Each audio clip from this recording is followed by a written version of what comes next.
Une habitude est une réponse automatique à une situation spécifique. C'est un comportement qui a été répété suffisamment de fois pour devenir automatique. Le but ultime des habitudes est de résoudre les problèmes de la vie avec le moins d'énergie et d'efforts possible. Atomic Habits est le livre best-seller écrit par James Clear qui présente une approche scientifique pour former de bonnes habitudes et se débarrasser des mauvaises. Selon l'auteur du livre, les habitudes sont comme les atomes de nos vies. Chacune est une unité fondamentale qui contribue à façonner notre avenir. Au début, ces petites routines semblent insignifiantes, mais avec le temps, elles s'accumulent les unes sur les autres et produisent un résultat démultiplié. Avec nos mauvaises habitudes, le résultat immédiat est généralement agréable, mais le résultat sur le long terme est désastreux. Avec les bonnes habitudes, c'est l'inverse. Le résultat immédiat est peu plaisant, mais le résultat final est très satisfaisant. Nos habitudes sont à la fois petites et puissantes. C'est le sens de l'expression habitude atomique.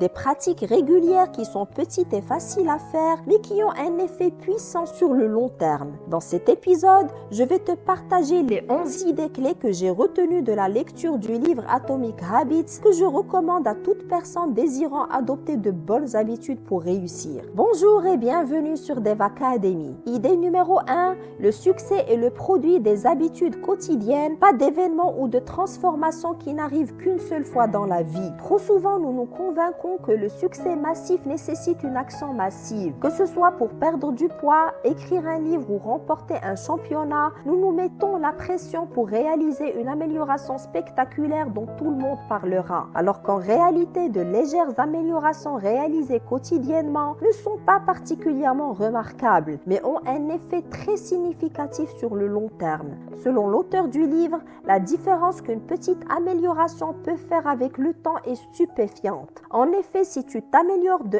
1% chaque jour pendant un an, tu seras 37 fois mieux à la fin. À l'inverse, si tu régresses de 1% chaque jour pendant un an, tu déclineras jusqu'au point zéro. Les habitudes semblent avoir peu d'effet sur une journée donnée, et pourtant l'impact qu'elles ont sur les mois et les années à venir peut être énorme. Ce n'est que lorsque l'on regarde en arrière, 2, 5 ou peut-être 10 ans plus tard, que la valeur des bonnes habitudes et le coût des mauvaises deviennent frappants. Si tu économises un peu d'argent maintenant, tu n'es toujours pas millionnaire. Si tu fais des exercices physiques 3 jours d'affilée, tu es toujours en mauvaise forme. Si tu étudies le mandarin pendant 1 heure ce soir, tu n'auras toujours pas appris la langue. Nous apportons quelques changements, mais les résultats ne semblent jamais venir rapidement et nous retombons donc dans nos anciennes routines. Malheureusement, la lenteur de la transformation rend également facile de laisser une mauvaise habitude s'installer. Si tu manges un repas malsain aujourd'hui,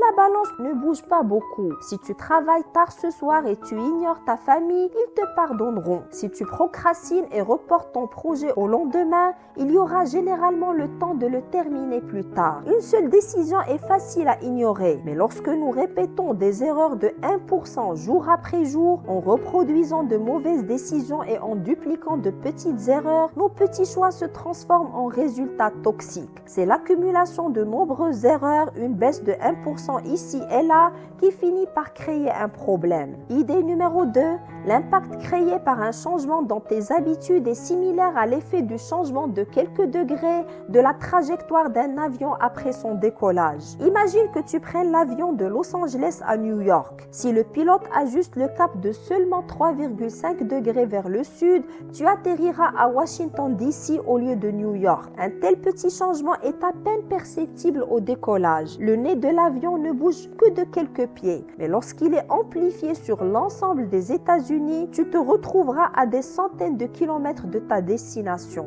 De même, un léger changement dans tes habitudes quotidiennes peut te mener vers une destination très différente. Faire un choix qui est 1% meilleur ou 1% pire semble insignifiant sur le moment, mais sur la durée d'une vie, ces choix déterminent la différence entre qui tu es et qui tu pourrais devenir. Donc peu importe ta situation actuelle, ce qui compte c'est si tes habitudes te mettent sur la voie de la réussite. Tu devrais être bien plus préoccupé par ta trajectoire actuelle que par tes résultats actuels. Si tu es millionnaire mais que tu dépenses plus que ce que tu gagnes chaque mois, alors tu es sur une mauvaise trajectoire. Si tes habitudes de dépenses ne changent pas, cela ne se terminera pas bien. À l'inverse, si tu es fauché mais que tu économises un peu chaque mois, alors tu es es sur la voie de la liberté financière, même si tu avances plus lentement que tu ne le souhaites. Tes résultats sont une projection de tes habitudes. La valeur nette de ton patrimoine est la résultante de tes habitudes financières. Ton poids est le résultat projeté de tes habitudes alimentaires. Ton savoir et tes connaissances sont le résultat de tes habitudes d'apprentissage. Si tu veux prédire comment tu finiras ta vie,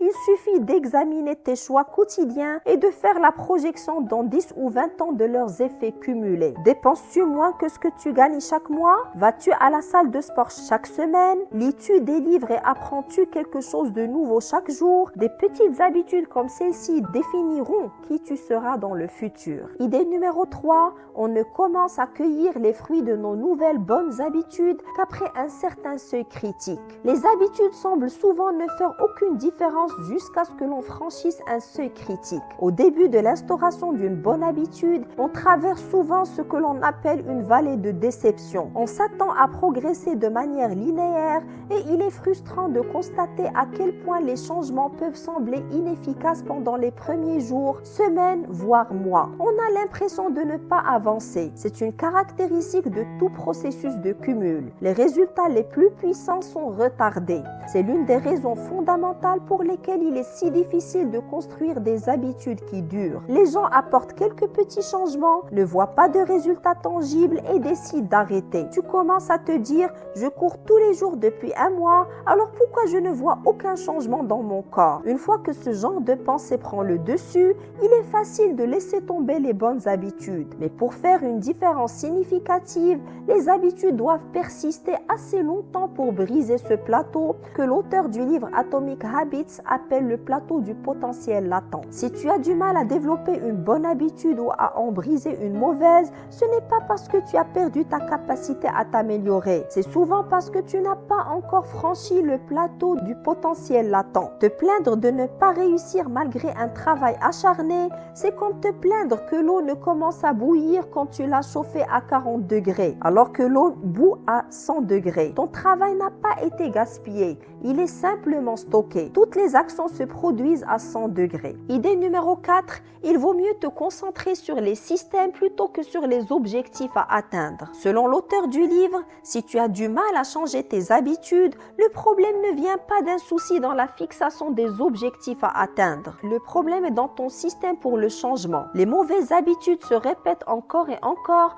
non pas parce que tu ne veux pas les changer, mais parce que tu as le mauvais système en place pour le changement. D'où l'importance de te concentrer sur le système plutôt que sur les objectifs à atteindre. James Clear, l'auteur du livre Atomic Habits, précise qu'il y a 4 problèmes majeurs lorsqu'on est concentré sur des objectifs précis. Problème numéro 1, les gagnants et les perdants ont les mêmes objectifs. Chaque participant aux Jeux Olympiques veut remporter une médaille d'or. Chaque candidat à un poste de travail veut obtenir le job. Et si les personnes qui réussissent et ceux qui échouent partagent les mêmes objectifs, alors l'objectif ne peut pas être ce qui différencie les gagnants des perdants. Problème numéro 2, atteindre un objectif n'est qu'un changement momentané. Imagine que ta chambre soit en désordre et que tu te fixes comme objectif de la ranger. Si tu mobilises l'énergie nécessaire pour la ranger, tu auras une chambre propre durant un certain temps. Mais si tu conserves les mêmes habitudes désordonnées qui ont conduit au désordre dans ta chambre, bientôt tu te retrouveras à nouveau avec une nouvelle pile de désordre. Et ce parce que tu n'as pas changé le système qui est derrière ce désordre. Tu as traité un symptôme sans t'attaquer à la cause du désordre. Problème numéro 3, les objectifs restreignent ton bonheur. L'hypothèse implicite derrière tout objectif est la suivante. Une fois que j'aurai atteint mon objectif, alors je serai heureux ou heureuse. Le problème avec une mentalité axée sur les objectifs est que tu remets continuellement ton bonheur au moment où tu vas atteindre ton objectif. Problème numéro 4, les objectifs ne permettent pas le progrès à long terme. De nombreux coureurs travaillent dur pendant des mois, mais dès qu'ils franchissent la ligne d'arrivée, ils arrêtent de s'entraîner. La course n'est plus là pour les motiver à continuer de courir et de s'entraîner. Le but de fixer des objectifs est de gagner le jeu, alors que le but de construire des systèmes est de continuer à jouer le jeu même après la compétition. Idée numéro 5, la manière la plus efficace de changer tes habitudes est de te concentrer non pas sur ce que tu veux accomplir, mais sur la personne que tu souhaites devenir. James Clear affirme qu'il y a 3 niveaux de changement. Le changement de résultat, le changement de processus et le changement d'identité et que la manière la plus efficace de changer tes habitudes est de te concentrer non pas sur ce que tu veux accomplir, mais sur la personne que tu souhaites devenir. Les améliorations ne sont que temporaires jusqu'à ce qu'elles fassent partie de qui tu es. Le but n'est pas de lire un livre, le but c'est de devenir un lecteur. Le but n'est pas de courir un marathon, le but est de devenir un coureur. Le but n'est pas d'apprendre un instrument, le but est de devenir un musicien. La plupart des gens ne considèrent même pas le changement d'identité lorsqu'ils entreprennent de s'améliorer. Ils fixent des objectifs et déterminent les actions à entreprendre pour atteindre ces objectifs sans prendre en compte les croyances qui motivent leurs actions. Ils ne changent jamais la façon dont ils se voient et ne réalisent pas que leur ancienne identité peut saboter leur nouveau projet de changement. Sache que ton identité émerge de tes habitudes. Chaque action que tu entreprends est un vote pour le type de personne que tu souhaites devenir. Tes actions et tes habitudes ont le pouvoir de changer tes croyances à propos de toi-même. Idée numéro 6, chaque habitude se forme en suivant un processus en 4 étapes. Étape numéro 1, un élément déclencheur. Étape numéro 2, le désir qui monte suite à l'élément déclencheur. Étape numéro 3, la réponse qui est l'action menée face au désir qui monte. Et l'étape numéro 4, la récompense qui satisfait le désir et qui finit par être associée à l'élément déclencheur. Par exemple, tu te réveilles le matin, ça c'est l'élément déclencheur, tu veux te sentir alerte, c'est le désir, tu bois une tasse de café, c'est la réponse, tu satisfais ton désir de te sentir alerte, c'est la récompense. Boire du café devient donc associé au fait de se réveiller. Autre exemple, tu sors de ton boulot et en rentrant chez toi, tu sens l'odeur d'un donut se dégager d'une pâtisserie sur le chemin du retour. Tu sens le désir de manger le donut monter petit à petit. Tu achètes le donut et tu le manges, tu satisfais ta petite faim et ainsi manger le donut devient associé à ta sortie du boulot. Idée numéro 7, pour instaurer une nouvelle habitude, il faut suivre les 4 lois du changement du comportement qui sont un ensemble simple de règles que nous pouvons utiliser pour développer de meilleures habitudes. Selon James Clear, pour adopter une nouvelle habitude, il convient de suivre 4 règles essentielles. Première règle, la rendre évidente et précise. En effet, la manière la plus efficace d'instaurer une nouvelle habitude est de préciser l'heure et le lieu où tu vas la pratiquer. Au lieu de dire « je vais me mettre au sport » qui est une déclaration d'intention vague, il est plus efficace de dire « je vais faire des exercices de renforcement musculaire chaque jour de 17h à 17h30 dans mon salon » car cela augmente significativement les chances de t'y mettre. Il est aussi très utile d'empiler les habitudes. Par exemple, prévoir de pratiquer la nouvelle habitude juste après une habitude qui est déjà bien instaurée. Par exemple, après le café du matin, pratiquer 5 minutes de méditation ou après avoir enlevé les chaussures de travail, mettre la tenue de sport. Deuxième règle, la rendre attractive. Pour augmenter les chances d'instaurer une nouvelle habitude, il est préférable de l'associer à une action que tu aimes faire. Par exemple, tu aimes regarder ta série préférée, mais tu dois faire aussi de l'exercice physique. Alors tu peux faire de l'exercice physique en regardant ta série préférée. Si tu adores écouter de la musique, mais tu dois aussi faire le ménage, alors tu peux faire le ménage en écoutant de la musique. Cela permet de rendre la nouvelle habitude à instaurer plus plaisante et attractive. Tu peux aussi créer un rituel de motivation, comme faire quelque chose que tu aimes juste avant l'habitude difficile à instaurer. Par exemple, surfer sur les réseaux sociaux avant de te mettre aux exercices physiques. Troisième règle, la rendre facile.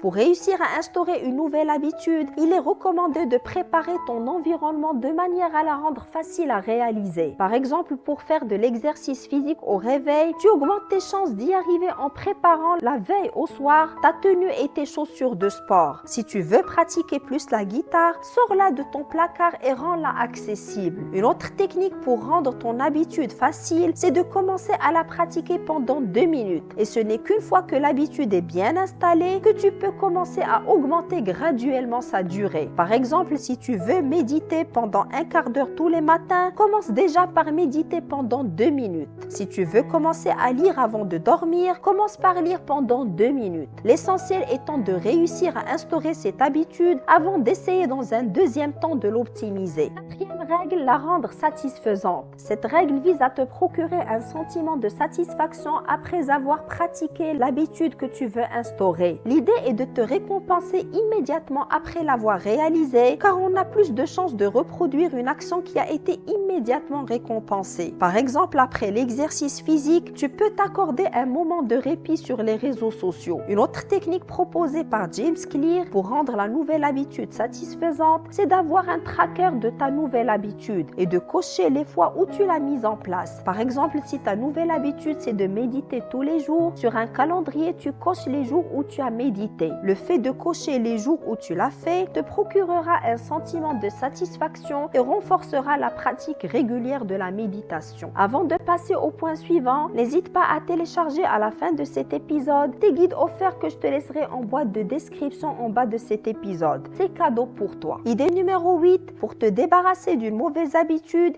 il faut suivre le processus inverse et faire exactement le contraire des 4 règles vues dans le point précédent. C'est-à-dire 1. La rendre moins évidente, voire invisible. Par exemple, si tu veux arrêter le grignotage, jette tout ce qui est de nature à t'inciter à grignoter. 2. La rendre inattractive. Pour t'aider à arrêter la cigarette, rappelle-toi des dangers de la cigarette et des personnes proches qui sont mortes à cause du tabagisme. 3. La rendre difficile. Ainsi, par exemple, si tu veux arrêter ta manie de jouer aux jeux vidéo, range ta console de jeu au fin fond d'un placard que tu vas fermer à clé et cache cette clé dans un endroit difficile d'accès. L'idée est d'augmenter le nombre d'étapes par lesquelles tu dois passer pour pouvoir pratiquer la mauvaise habitude dont tu veux te débarrasser, et ce pour te dissuader de la pratiquer. 4. La rendre insatisfaisante. L'une des stratégies efficaces pour te débarrasser d'une mauvaise habitude, c'est de parler de ton intention de l'arrêter à un ami ou membre de la famille et de lui demander de te rappeler à l'ordre au cas où il te surprendrait en train de la pratiquer. Il est aussi très efficace d'instaurer une auto-punition au cas où tu pratiques une mauvaise habitude que tu veux arrêter. Plus la punition est immédiate par rapport à la mauvaise action, plus les chances de la reproduire diminuent. Idée numéro 9, compter sur la maîtrise de soi pour se débarrasser d'une mauvaise habitude n'est pas la bonne démarche. Des recherches récentes ont montré que les personnes qui réussissent à se débarrasser des mauvaises habitudes ne sont pas si différentes de celles qui ont des difficultés à le faire. Leur secret réside dans le fait qu'elles s'organisent de telle sorte à ce qu'elles n'aient pas besoin de compter sur leur volonté et leur maîtrise de soi. En d'autres termes, elles passent moins de temps dans des situations tentantes et elles éliminent les mauvaises habitudes à la source. L'une des façons les plus pratiques d'éliminer une mauvaise habitude est de réduire l'exposition à la cause qui la déclenche. Par exemple, au lieu de compter sur leur bonne volonté pour ne pas grignoter,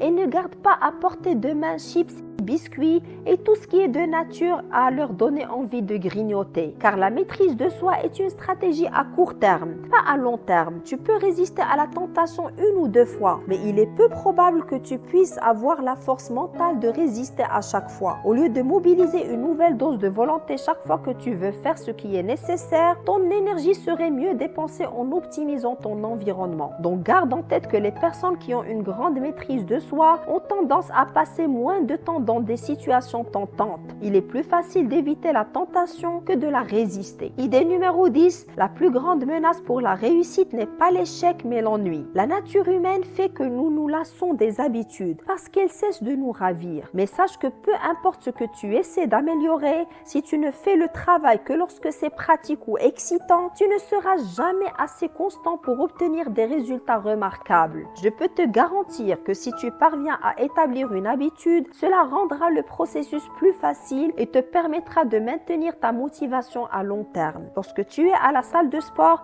il y aura des séries que tu n'auras pas envie de terminer. Lorsqu'il est temps d'écrire, il y aura des jours où tu n'auras pas envie de taper. Mais faire un effort lorsque c'est ennuyeux, douloureux ou épuisant, c'est cela qui fait la différence entre un professionnel et un amateur. La seule façon de devenir excellent est d'être sans cesse fasciné par le fait de faire la même chose encore et encore. Tu dois tomber amoureux de l'ennui. Les professionnels respectent leur emploi du temps. Les amateurs laissent la vie entraver leur travail. Les professionnels savent ce qui est important pour eux et travaillent en ce sens avec un objectif précis. Les amateurs sont déviés de leur objectif par les urgences de la vie. Tout le monde peut travailler dur lorsqu'il se sent motivé. C'est la capacité à continuer lorsque le travail n'est pas excitant qui fait la différence. Idée numéro 11, le secret pour obtenir des résultats durables est de ne jamais cesser de s'améliorer. C'est remarquable ce que tu peux construire si tu ne t'arrêtes pas. C'est remarquable le corps que tu peux obtenir si tu ne cesses pas de t'entraîner. C'est remarquable la connaissance que tu peux acquérir si tu ne t'arrêtes pas d'apprendre. C'est remarquable la fortune que tu peux accumuler si tu ne cesses pas d'économiser. C'est remarquable les amitiés que tu peux construire si tu ne cesses pas de prendre soin des autres. Les petites habitudes ne s'additionnent pas simplement,